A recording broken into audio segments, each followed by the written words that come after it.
All right, so we just talked about the previous episode this week. We talked about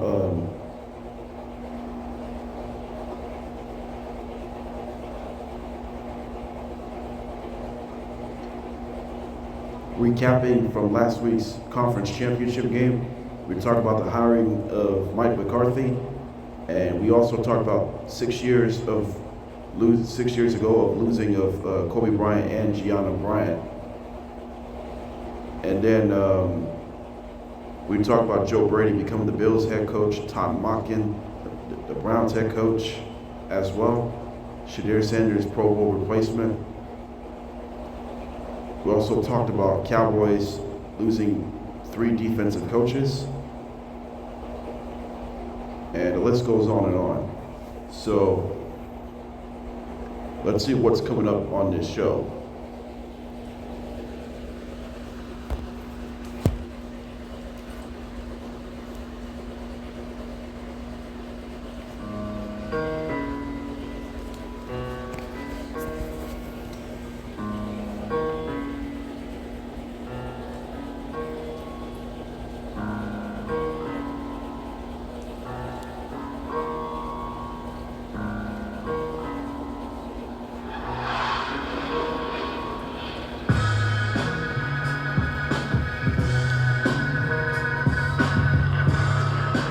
And we say good morning. Today is January 29th, 2026. This is JDB's Morning Cap.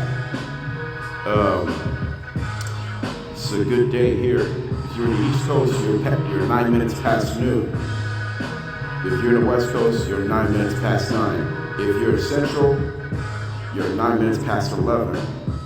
If you're Mountain, you're 9 minutes past 10.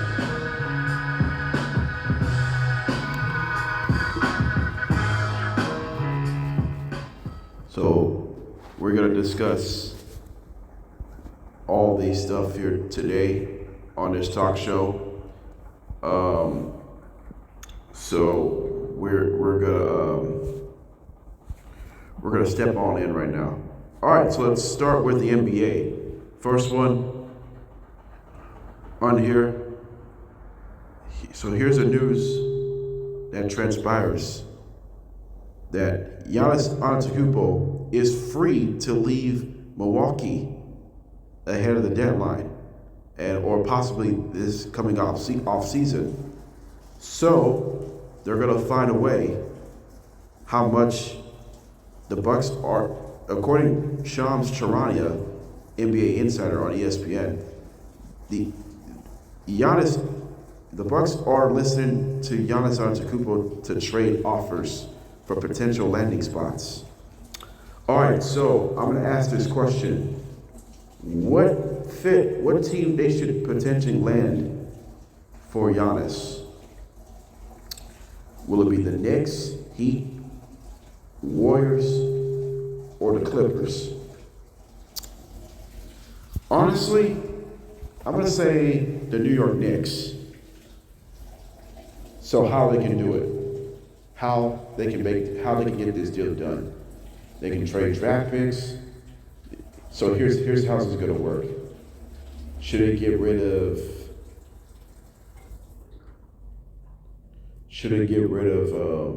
Mitchell Robinson? Mitchell Robinson goes to Milwaukee. That could help their cause. And then should they lose McBride, a bench player? Should Knicks give away McBride to the Bucks to add more shooting for Milwaukee? It could help their cause. The draft rights can go to Milwaukee if that's the case, and put Giannis with New York. So as for the Heat's got Bam Adebayo. So the one huge problem, they don't need a big. I mean, Bam Adebayo and Giannis can work together in Miami, but that doesn't fit. It doesn't fit it's not the fit what they're looking for. Golden State, I think it could make sense, even though you have Draymond, you have Curry, but you don't have Butler for the rest of the year. So if they add Giannis and Butler with Butler out, I just don't see it's possible. The Clippers, you had Kawhi, you had James Harden, but I don't see it's possible either. But the Knicks is the best possible way to work with Jalen Brunson and Karl Anthony Towns. I mean, you can buzz it back in if you needed to. So let's just say Giannis had everything to go with. So I mean, there's not a lot of questions asked for Giannis. I mean, what Bucks fans say? The good news is Giannis is a NBA champion representing the Milwaukee Bucks. He's a two-time NBA MVP. He's a Finals MVP. He has all his accolades. So I can't give him credit what credit he's been done in his career. He's a future Hall of Famer. And I'm saying that Giannis is going to be Giannis. And he'll prove to be the difference for the Knicks. If Giannis does go to the Knicks, then the Knicks will be one of the best odds to win the East behind the Pistons. Knicks are currently the number 2 seed in the East. So the Knicks could benefit Giannis Antetokounmpo. And the Knicks have a chance to get the number 2 seed in the Eastern Conference. Philadelphia doesn't get the fit because you got Joel Embiid, Paul George, and Tyrese Maxey. That's not going to work. Pick 4. I love the big 4, but no. Philadelphia is not in the mix at the landing spot. But I do know this: Philadelphia can be dangerous in the playoffs. Maybe Cleveland can be dangerous in the playoffs. Maybe Boston can be dangerous in the playoffs. Despite you don't have Jason Tatum, that's going to be looming large by going forward.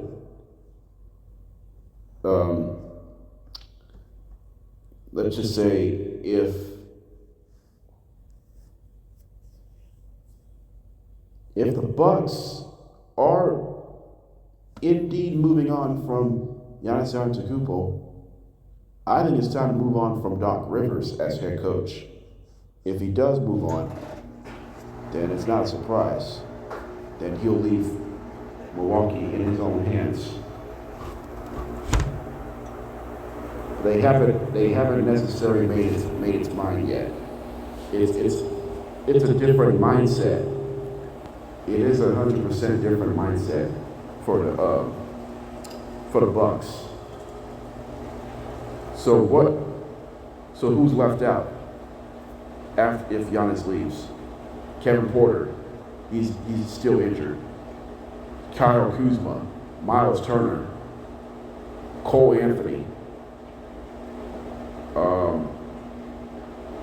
Ryan Hollins. Is it Ryan Hollins or Ryan Rollins? I think it's Ryan Rollins, excuse me. Ryan Rollins. So they just want to go, I think Bucks want to go younger. They want younger, fresh legs. So if Giannis do move on, then the Bucks will be part of this. I'm not sure if Bucks will be part of this lottery in 2026. I'm not sure.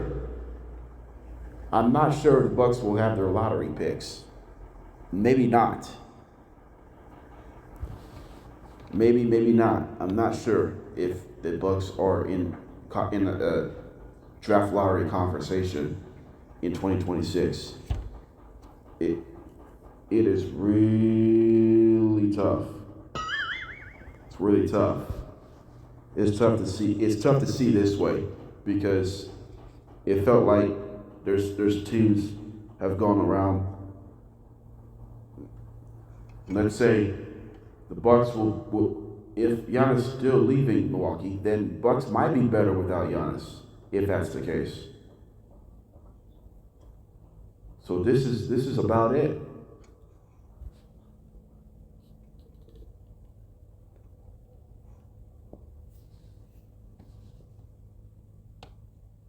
This is about the team situation.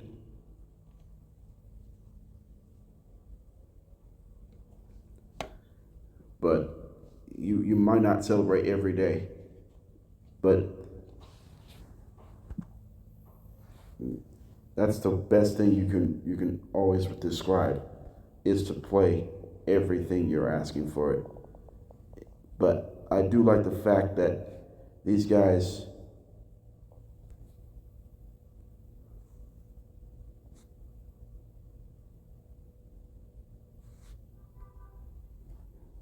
can play a huge amount of confidence. But when you're waiting for it, you just get signal problems. Those are segmentation.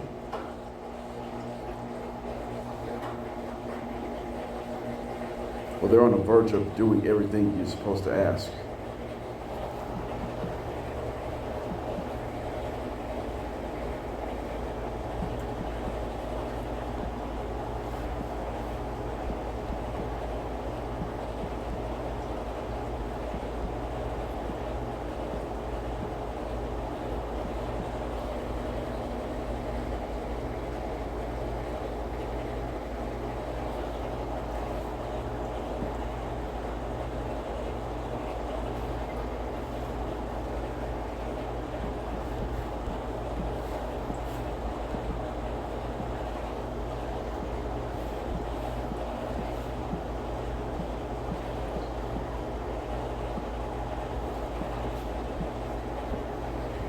With me, it goes everything. Let's say Milwaukee Bucks can at least get that thing done beforehand. But something you really want to talk about is fit. It's the Bucks try to find a affordable player developmentation, which means that which players will have to agree these terms as far as contracts, as far as on-court and off-court relationship with big players, with star players.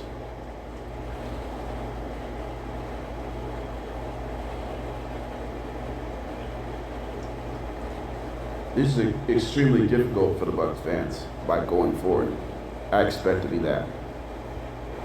As well as I know Giannis, as well as I do, I am sure that Giannis will stay in Milwaukee. That's all I have to say. Okay, so coming up, we're still going to talk about the NBA.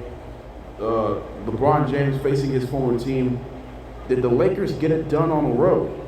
We'll find out. Also coming up, we're going to talk the aftermath of Bill Belichick's first ballot Hall of Fame snub. We're also going to talk about, also coming up, will the Cowboys find huge answers this offseason? It's all coming up in 3 minutes. All right, so the Lakers squared off against the Cavaliers yesterday, and the Lakers got off to a pretty good start. They actually, both offenses put on a clinic. Give me 30 seconds.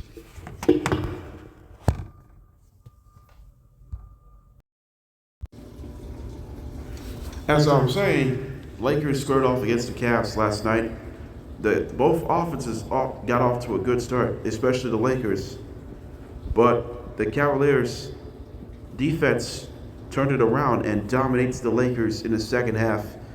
and end up winning over the Lakers 129-99, a 30-point win for Cleveland. And for the Cavaliers, Donovan Mitchell leads the way with 25 points. Right? Jalen Tyson has 20 points, as well as the Cavaliers are now 29-20. Lakers dipped to 28-18. So the Lakers are currently 3-2 on this 8-game Grammy trip. So the Lakers are going to Washington on Friday, the Knicks on Sunday, and then the Nets on February 3rd. So let's talk about this game last night. How the Lakers did not get it done on the road yesterday.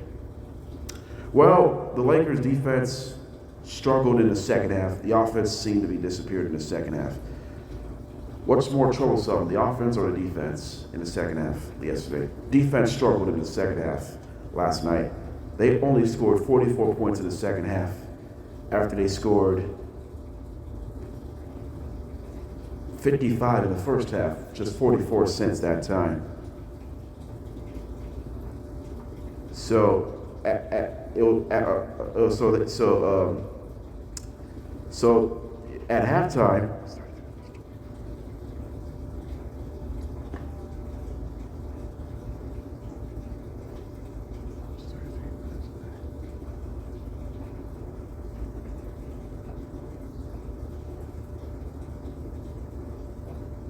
it was 57-55 Cavaliers at halftime. Since then, the Cavaliers outscored the Lakers in the second half 62-44.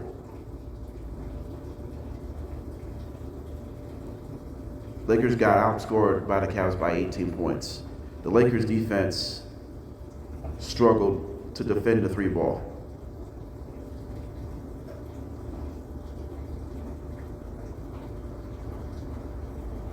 So as far as three-point differential, they were -8 in three-point made differential.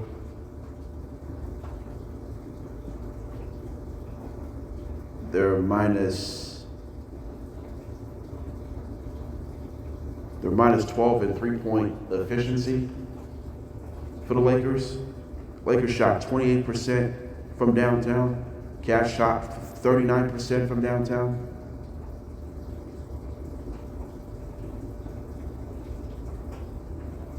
And Lakers surrendered 60 points in the paint to the Cavaliers. And the Lakers surrendered 16 turnovers. We know the Cavaliers defense hasn't been elite this season, but we've just been talking about the offense will keep carrying you for the Cavs. But the Lakers, how the Lakers not getting it done on the road last night? Poor three-point shooting, and poor defense, and poor free throws, and poor ball security has proved the Lakers costly last night. And the most frustrating thing about the last night's loss, Lakers surrendered 53% from the field.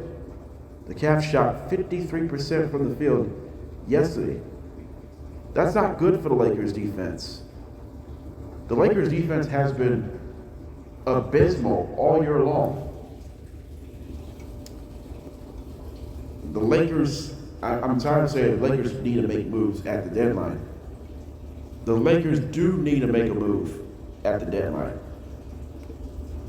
Like I said, has LeBron played his last game in Cleveland? Against Cleveland, in Cleveland? Well, they said no. I would have said yes, but I said no either. He wants to play wherever he wants until he retires. I don't care about that. It's too long for him. As for Luka Doncic, he had to leave the game yesterday, and then he came back. He finished 29 points. But LeBron didn't do anything. He only scored 11 points. He only went 3 for 10 from the field.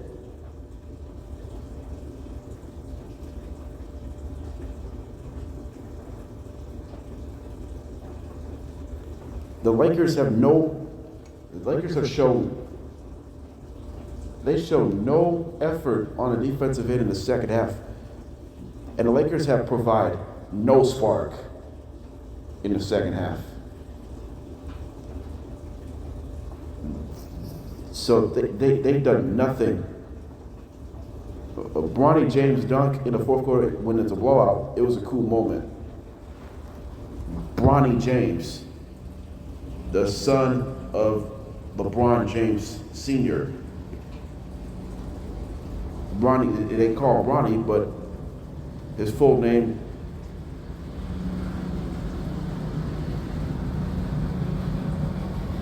is LeBron James Jr.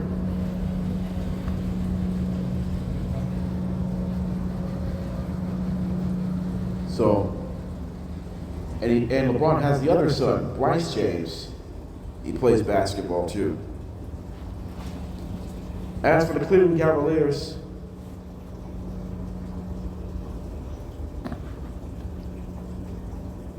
Cavaliers are the 5th seed, tied for the 4th seed, but the Raptors take the tiebreaker because Raptors have a better head-to-head record. How they started, Cavs will battle the Raptors in the first round playoffs.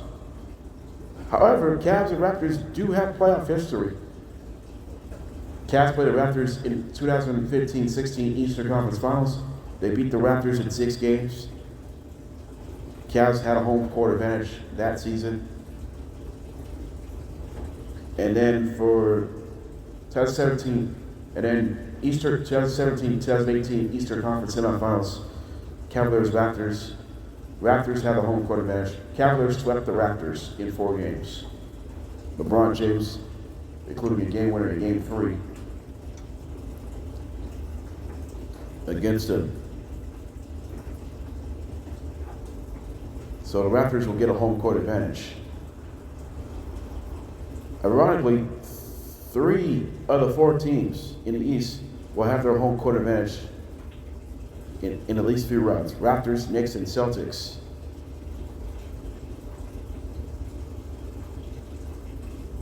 But rest of the season, that remains to be seen. Clearly that remains to be seen. So if they bring Evan Mobley back, that would be significant. That would be 100% significant, because they have guys who played all their roles. This team is clearly talented, but they just haven't performed at a high level than they were a year ago. But they're still within striking distance. Number 1 seed is a long shot. I don't think they're going to get the number 1 seed. However, they still managed to get a home court advantage. Don't know what strength of schedule for the Cavaliers will look like. They got Phoenix, Portland, Clippers, Sacramento, Denver. They're all on the road. Then back home against Washington. That wraps up the first half of the regular season ahead of the All-Star break, and then they'll kick off after the All-Star break against the Nets at home, then at Charlotte, at OKC, significant matchup, then play New York Knicks at home, then they're at Milwaukee. This should be easy. Detroit's crucial. Brooklyn, then Detroit again, this time at home, then they'll play the Celtics again at home. So they look at their schedule. They're gonna play They're playing Magic again. They'll play the Mavericks twice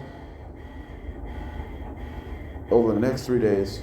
Then Milwaukee, then Chicago, then New Orleans, Orlando again, this time at home. Miami also at home 2 times over the next 3 days. They're at Utah. They'll play the Lakers on the 31st in LA. They're at San Francisco to play the Warriors. They're back home against Indiana. They're at Memphis, home for Atlanta. They're at Atlanta on the 10th. And they'll wrap up the season against the Wizards at home. I think they still can get into the playoffs. They still can make it top 6. I think they can do it. So the Cowboys do got an easy schedule. They're facing some bad teams.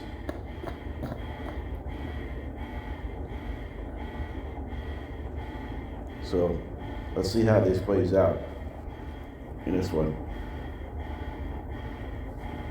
All right, so when we come back, coming up next,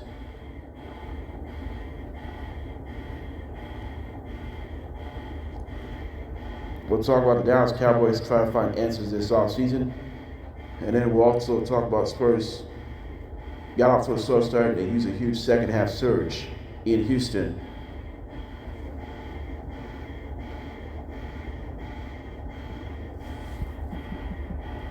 And it's all coming up next.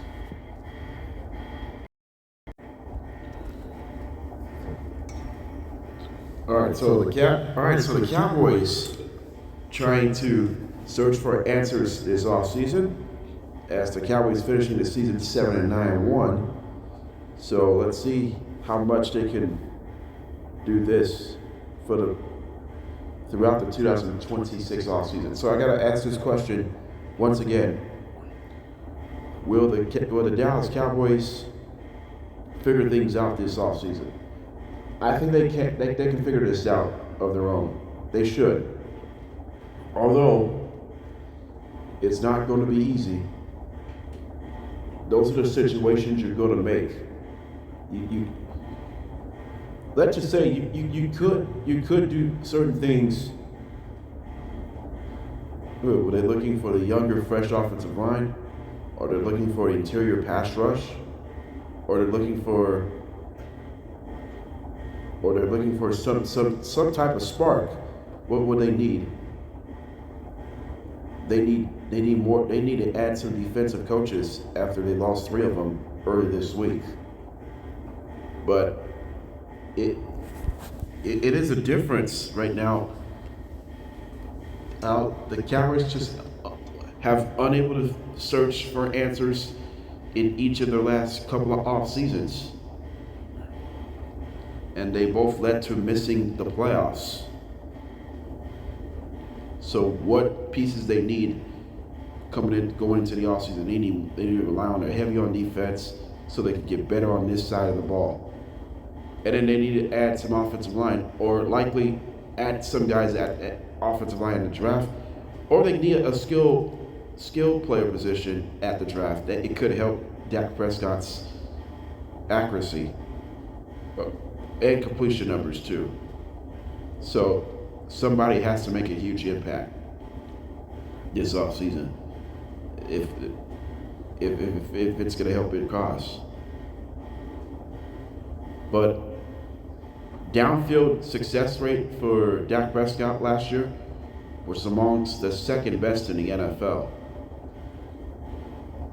Downfield completion success rate is second best. So, I mean, he has success with deep balls and all that kind of stuff.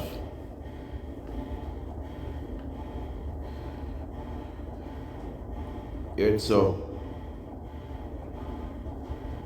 let's just say that so many guys are getting hurt or not helping all these teams.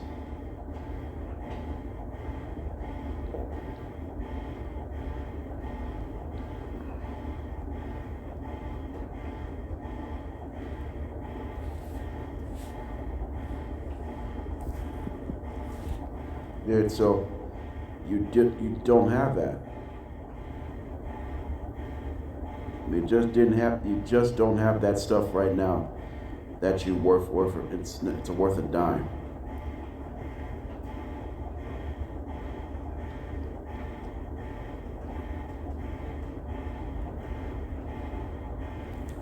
This defense has been a disaster throughout the 2025-26 season.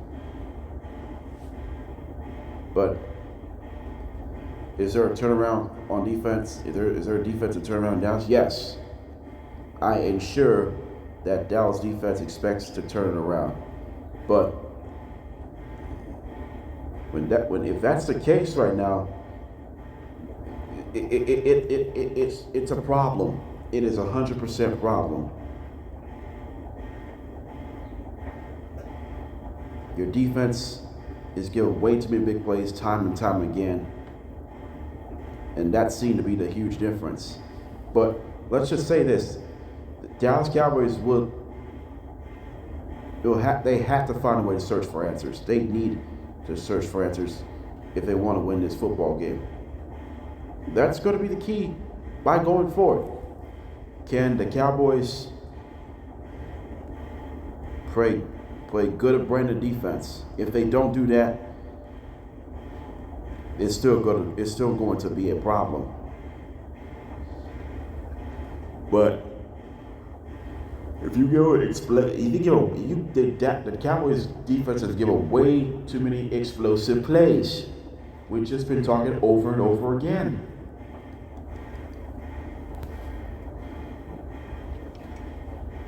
Give up explosive plays will prove your season costly.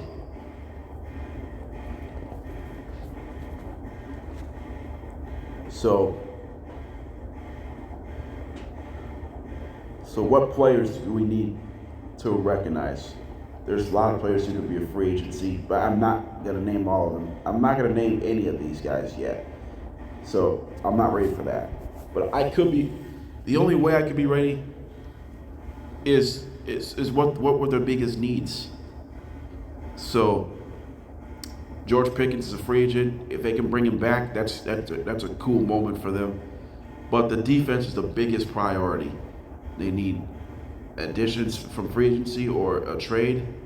They need a young player that needs to be drafted who's talented. The Cowboys could draft someone from Texas Tech.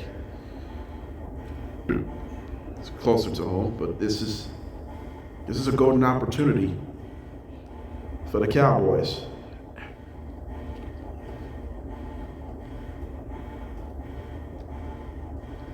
As for Dak Prescott, there's not much of concern about that.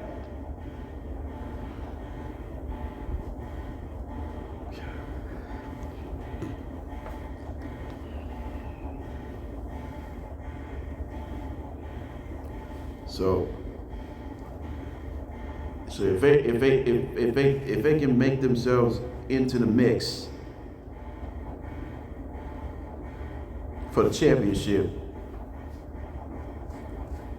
it would be pretty darn significant.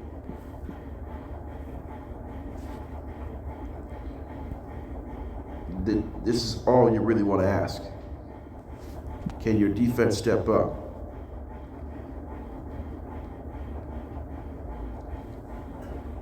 I don't know if they could, because you took 6, 7 steps closer to be in the mix for the playoff contendership. Dallas Cowboys needs to be buyers this offseason, if that's the case.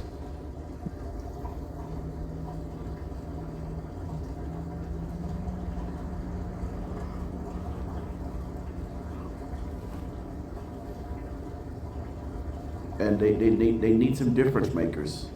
They definitely need difference makers. All right, let's move on here. Coming up next, we're going to talk about the Rockets and Spurs matchup last night. We're also going to talk about where the Eagles go from here after they suffer a first round exit, and then we'll wrap things up because this is a short episode. We'll be right back. Welcome back here on this JDB's Morning Cap. Spurs and Rockets squared off last night for the second time over the last close to 2 weeks, something like that. Last time these two played each other, the Rockets came back and beat the Spurs. But the Rockets had a 16-point lead at any point in this game, but the Spurs returned the favor. They came back and beat the Rockets 111-99. Victor Wembanyama went 28 points, 16 rebounds, and 5 blocks. Meanwhile, De'Aaron Fox went 18 points, 8 assists. Stephen Castle with 16 points, 6 assists. So the Spurs picks up their 32nd win of the season. And the Rockets picks up their 17th loss of the year. So let me ask you this question. Do you think this was a very good Spurs defense in the second half or a bad Rockets offense in the second half? Let's start with the good Spurs defense in the second half. The first half, the Spurs defense wasn't great, but they made a huge adjustment. They stopped, they scored, they fight, they scratch, they claw, they battled, and end up winning by 12 points. But Victor Wembanyama scored 28 points. He wasn't really efficient shooting the ball early on, but he turned it around. He was knocked down his free throws in a crucial manner. I know he rebounds a lot. He had 5 blocks, 2 steals. He did have 4 turnovers and 4 fouls. But Wembanyama able to pose really well down the stretch. De'Aaron Fox done some decent things despite he committed 5 turnovers himself. But the Spurs did commit they did commit 15 turnovers in this game, but Coach Mitch White was actually impressed the way they battled themselves in the second half. Like we had struggles with their turnovers and missing key shots.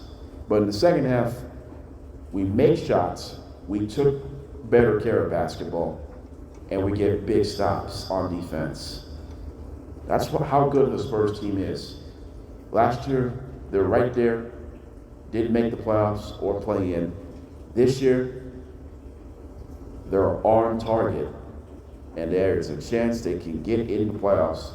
They're probably going to win 58 games, maybe at the very least. If they win 61 games with this young squad, that's impressive. That's an impressive season for the Spurs. And being the number 2 seed by the end of the year, that's impressive. Despite they've been going through some early season injuries from Victor Wembanyama, they need to keep Wembanyama healthy. That's the key. He needs to stay healthy, stay fresh for the rest of the year to ensure he can get his awards on time. You gotta play at least 65 games. You gotta miss at the most 17 games. 17 games at the most. At the maximum of 17 missed games. If you miss less than 17 games, that's good. If you miss only 12, if you miss down to 12 to 9 games, that's improvement.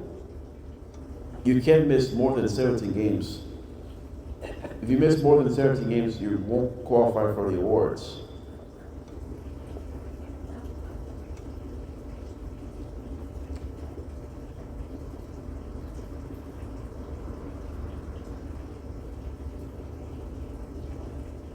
But I think the Spurs have done everything to go with it. I think San Antonio is legit to get to the finals. You beat the Thunder 3 out of 4 times this season. You'll play them one more time around next week. Should be another one. The game will be in San Antonio. But the Spurs, it's been an inconsistent month of January after they got off to a good start. The month of January has been a little bit inconsistent. Hopefully February they'll improve that going into next month and beyond.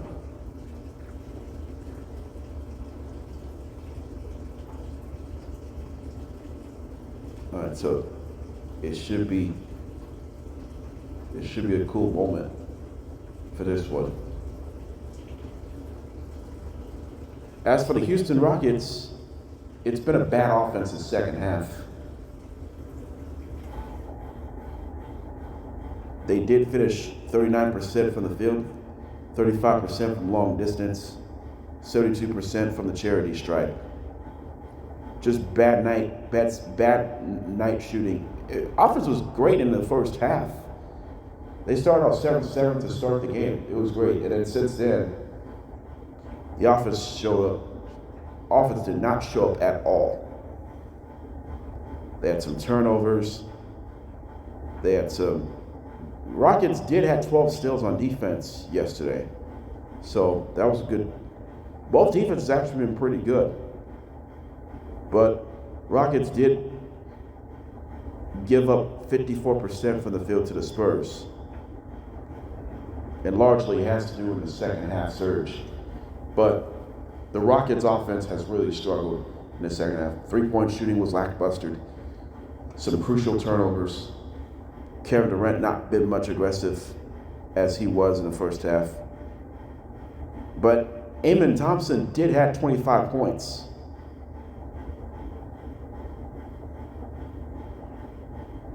Amen Thompson did have 25 points. He was a team leader last night.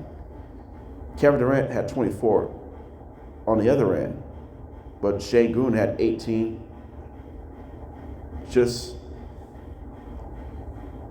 They just don't have, they just Reed Shepard struggling shooting the ball once again as far as 3-point shooting. Just no consistency whatsoever. And it's cost him. It doesn't really help the situation. It doesn't really help the situation like this. It doesn't. You think Houston has, but the Houston Rockets, look at their, Rockets are still number 4 seed. But the Western Conference is continuing to be concerned. So those stretches is going to be critical by going forward. Rockets have struggled again. Well, Rockets have been pretty good against over 500 teams this season. Large has been at home. So they've been pretty good against better than 500. So they're not that bad against greater than 500. So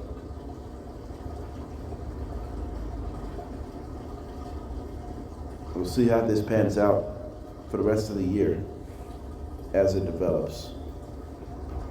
And this one here.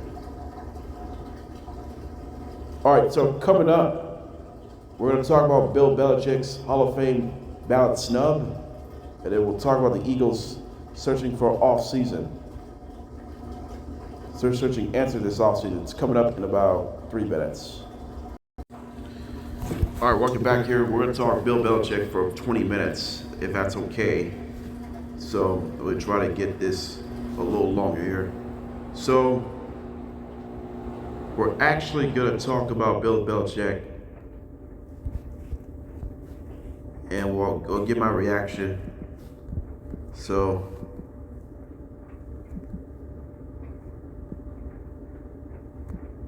give me a second.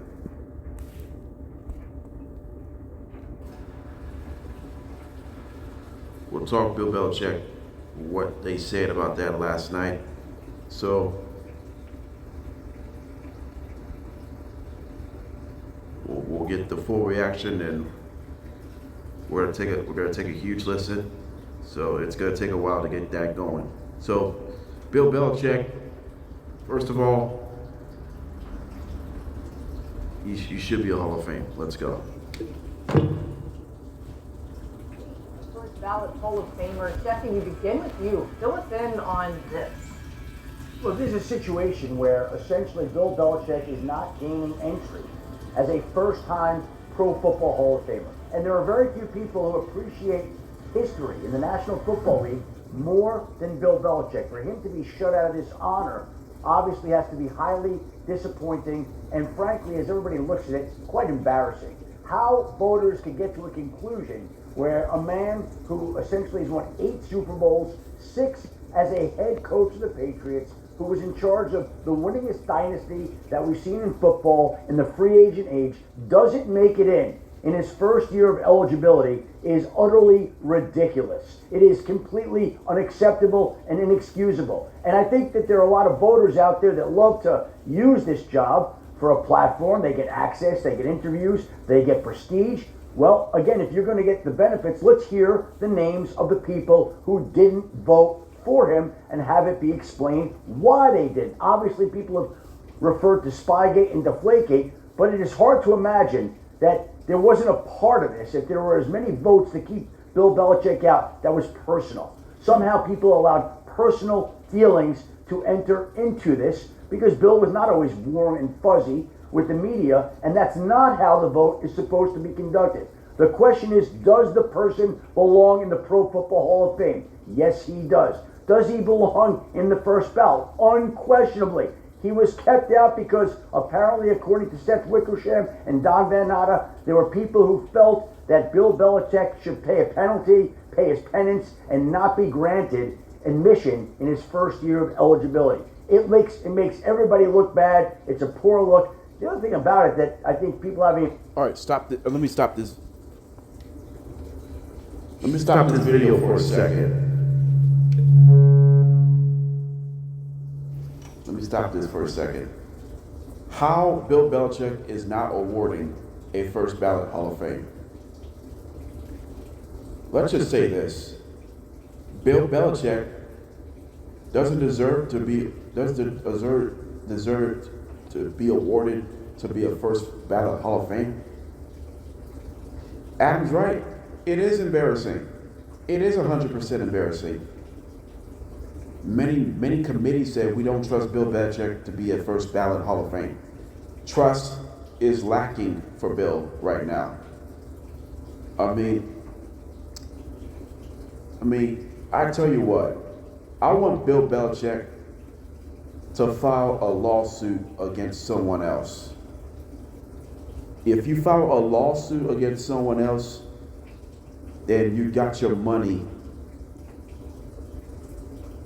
You got your money fed up.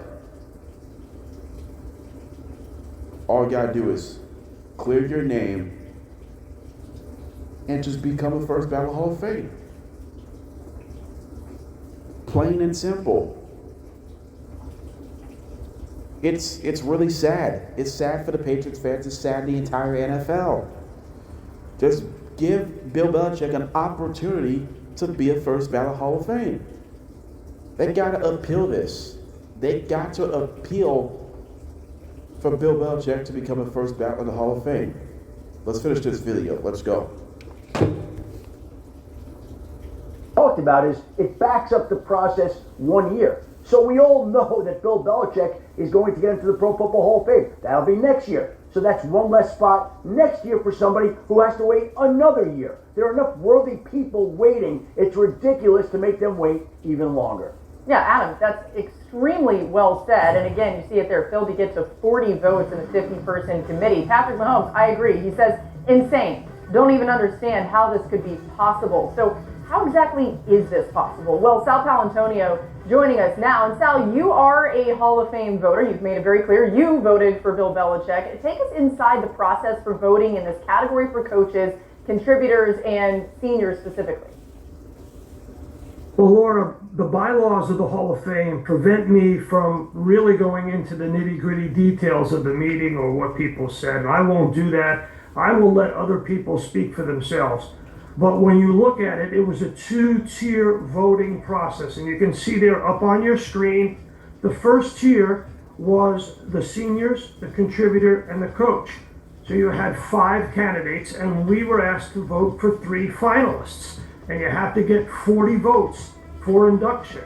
And whatever the reasons were, there were some voters who left Bill Belichick off that ballot. And it could have been as simple as they wanted to put somebody else in, and they figured Bill Belichick had enough votes.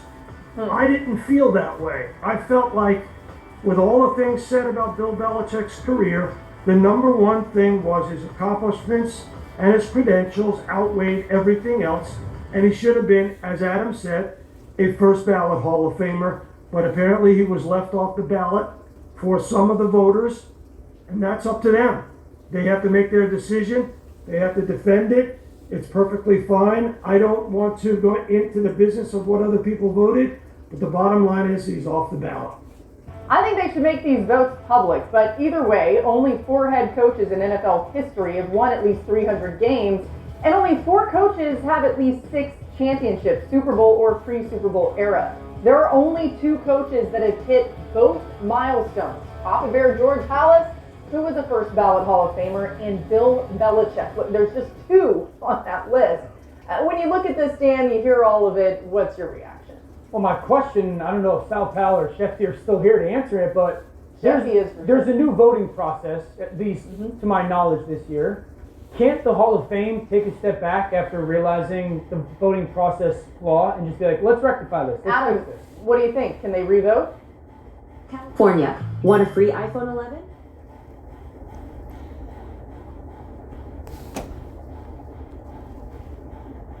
Well, they're not going to re-vote this year. The vote has been cast and the ballots are collected.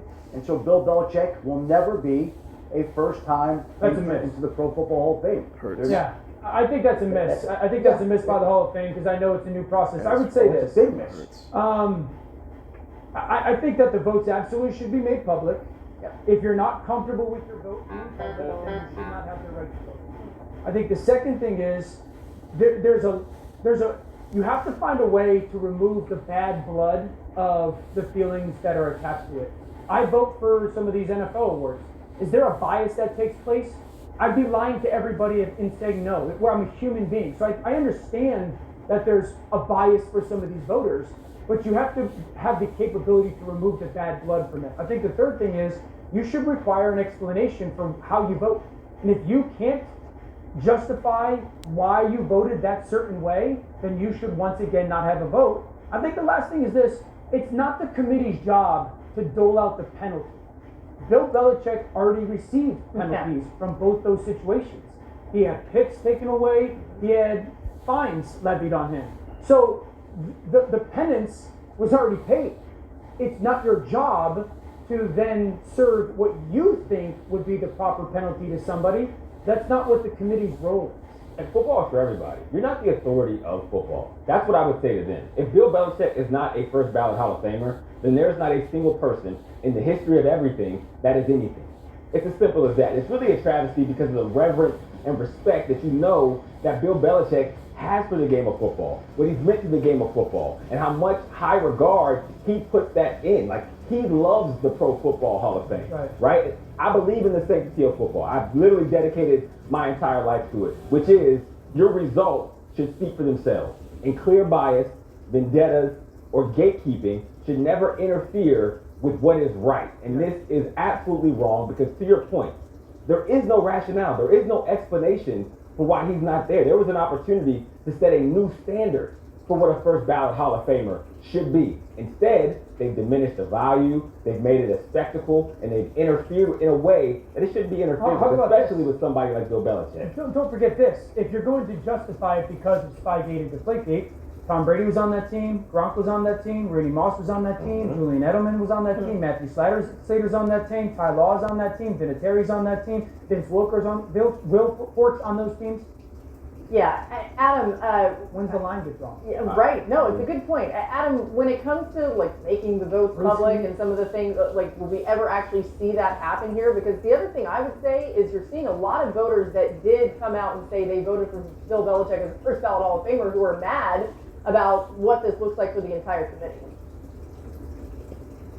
It's a terrible look for the committee. And there was a brief period of time early in my career that I was a voter for about 4 years. And I always remember people saying one of the qualifications for whether you were voting yes or no on a candidate was, can you write the history of the game without this person? And there is no way to write football history without Bill Belichick, which automatically makes him a Pro Football Hall of Famer. The fact that there are voters who are too self-important that didn't see it that way, that allowed their personal feelings and beliefs to get in the way of that, makes the whole Hall of Fame look completely ridiculous.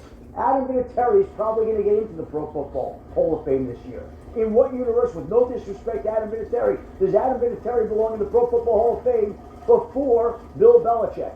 But that's the universe we're living in. It's an embarrassment and a blight on the entire process. Yeah, Adam Vinatieri, I'm sure, would say that Bill Belichick should be in there right with him or before him.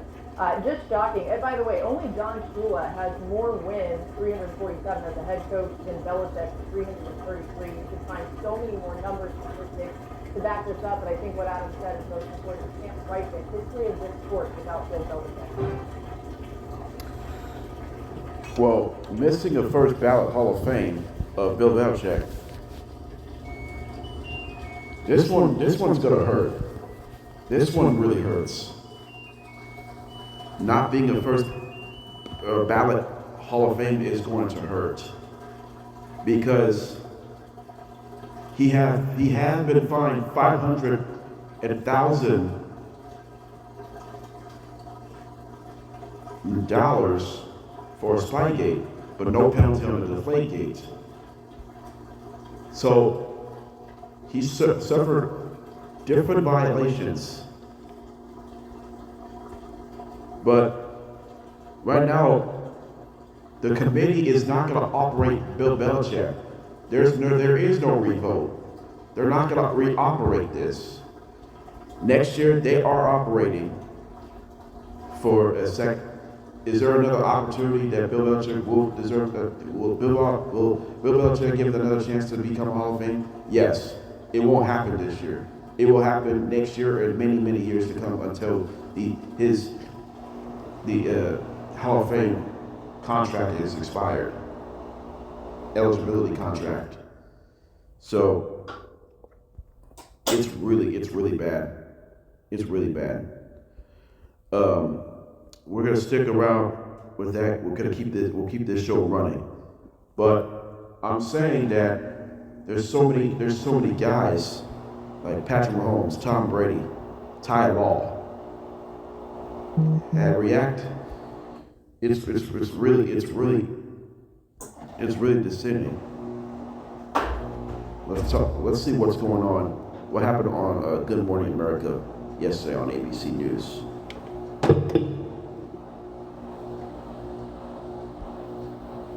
Tom Brady and Bill Belichick won 6 Super Bowls together, and no matter what issues they may have had between them, Tom now joins the growing chorus of supporters saying there is no disputing that Belichick deserves to be honored and that this is ridiculous. The GOAT of coaching did not get in on his first try. I don't understand it. I mean, I was with him every day. If he's not a first ballot Hall of Famer, there's really no coach that should ever be a first ballot Hall of Famer, which is completely ridiculous because people deserve it. And he's incredible. And Tom's old boss also upset. New England Patriots owner Robert Kraft, who often clashed with Belichick, stated, quote, "I strongly believe Bill Belichick's record and body of work speak for themselves. He is the greatest coach of all time." And listen, for all of his success, Belichick is not without his critics for the way he carried himself over the decades. And then there were the Spygate and the Deflategate scandals. One voter tells ESPN that all of that did come up during deliberations on Belichick's candidacy. And not that it likely makes Belichick feel any better, but he is not the only big name that voters snubbed. Michael's former Giants teammate, quarterback Eli Manning, 2-time Super Bowl MVP, did not make the cut for the second year in a row. But most experts say for Eli, it's only a matter of time. Same thing for Bill Belichick. He's going to get in. It's a matter of time. He'll get in there. After all this, he'll get in next year for sure. But you can't say Spygate and Deflategate because if those are holding him out, and I hate to say it because I love the guy, but then Tom Brady wouldn't get in on his first ballot either. So you got to look at it that way. Yep. I think it's a lot of conversation about this. I think a lot of excuses out there. They need to just replace everybody who voted. Oh, wow. Okay, so I think this is a tough situation for Bill Belichick. You know, it's tough to understand where you're coming at. I think that's the same. The other things you've been going through the same issues. That's in the past. It's tough to understand this time. It is really tough to understand.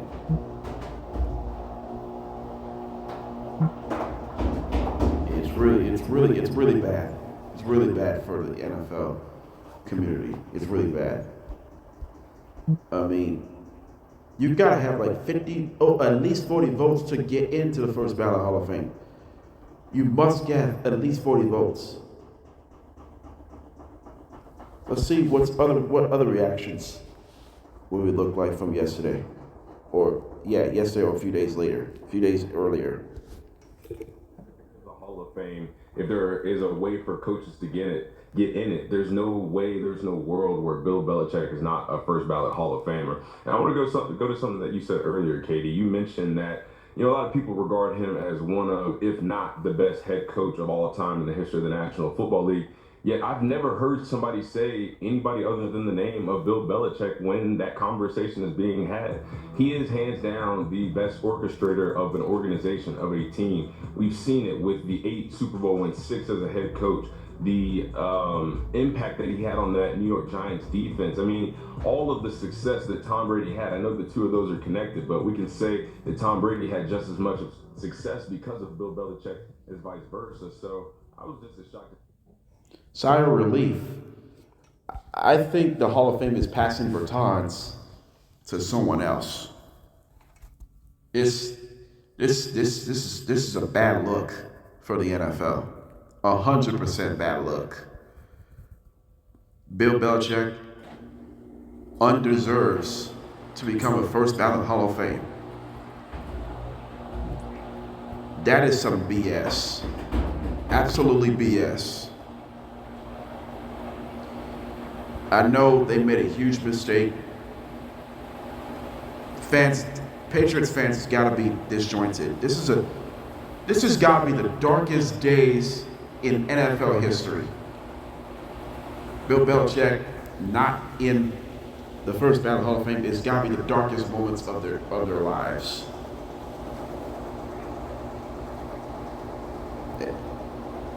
This is really shocking to me.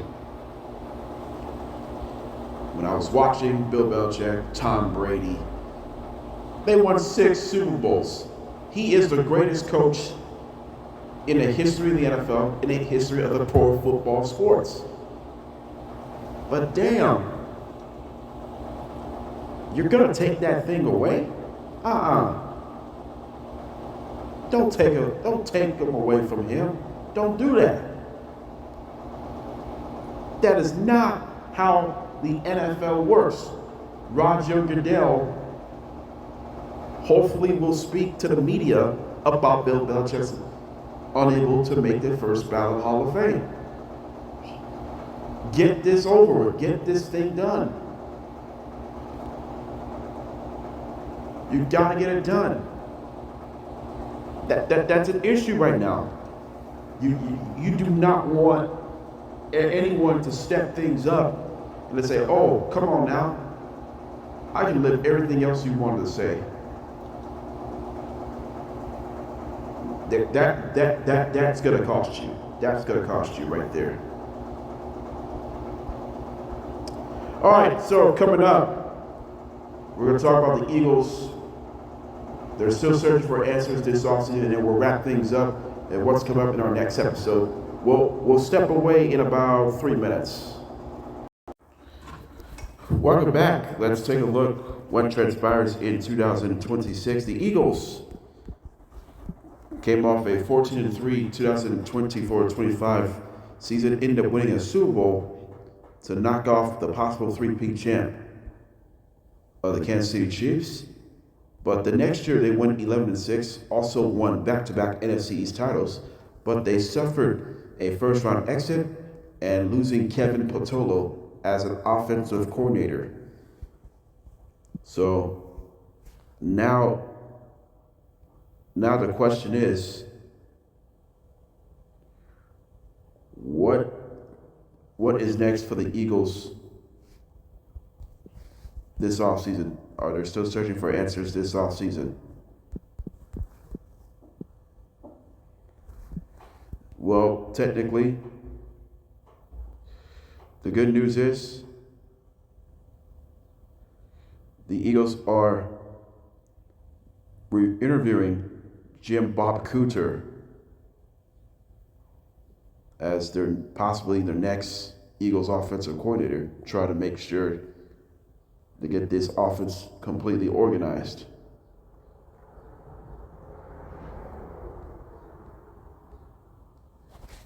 But there's not much of a touch up because of it. It agonizes me right now. Can the Eagles find a new offensive coordinator? It's absolutely problematic right now in the NFL. It pretty is. Hold on a second. Give me 30 seconds.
As I was saying, that Bob Cooter is interviewing for the Eagles offensive coordinator job for the second time. So hopefully we could have a next Eagles offensive coordinator. But the only issue right now, Vic Fangio is considering retirement. Hopefully he'll come back.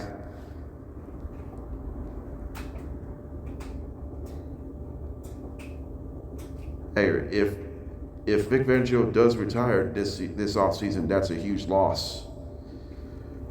I think Eagles could go downhill. The Eagles might go downhill because it feels like the NFC. It feels like the Eagles aren't. They may not be the same. This team could miss the playoffs. They have not missed the playoffs since 2020-21 season. They haven't made the playoffs since Sirianni took over. Sirianni has made the playoffs in every season now. In 2021, with a 9-8 record, lost the NFC walk-around to the Tampa Bay Buccaneers. 2022-23 season, Eagles went 14-3, lost the Super Bowl to the Kansas City Chiefs. 23-24, Eagles went 11-6.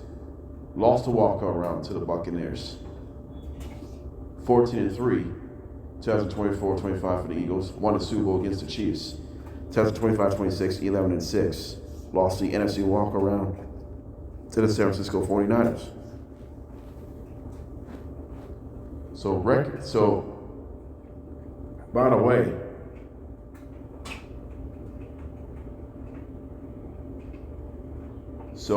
the record for Nick Sirianni as wild card is not that good. They beat Green Bay in the NFC walk-around. That's one win. Lost to the Buccaneers twice, lost to 4. They're 1-3 in wild card games. Nick Sirianni is 1-3 his career in wild card games.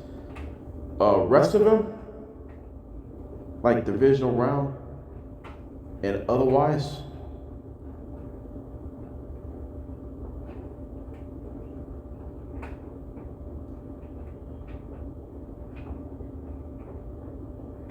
Nick Sirianni is 5-1 in other rounds, like from second round to Super Bowl. From division round. Nick Sirianni is 5-1.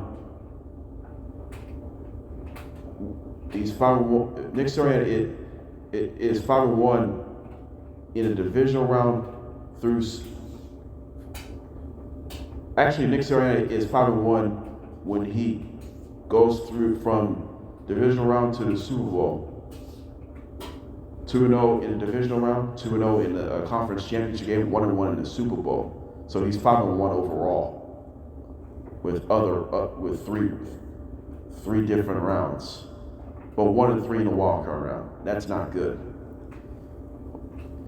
Overall playoff record is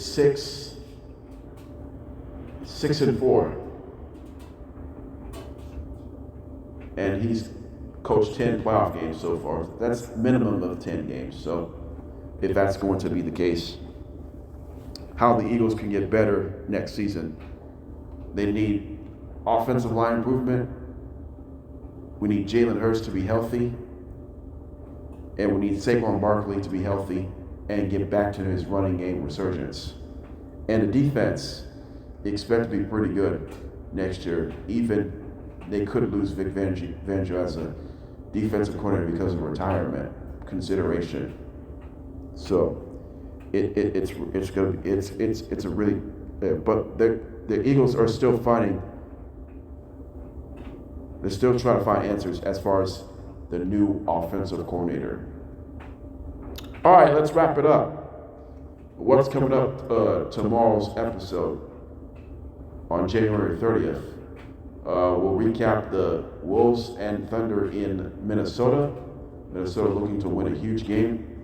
Meanwhile, I'll recap that one tonight from tonight's game. We'll talk more NFL. We're down just 2 head coaching cycles remaining. Raiders and Cardinals are still searching right now. And then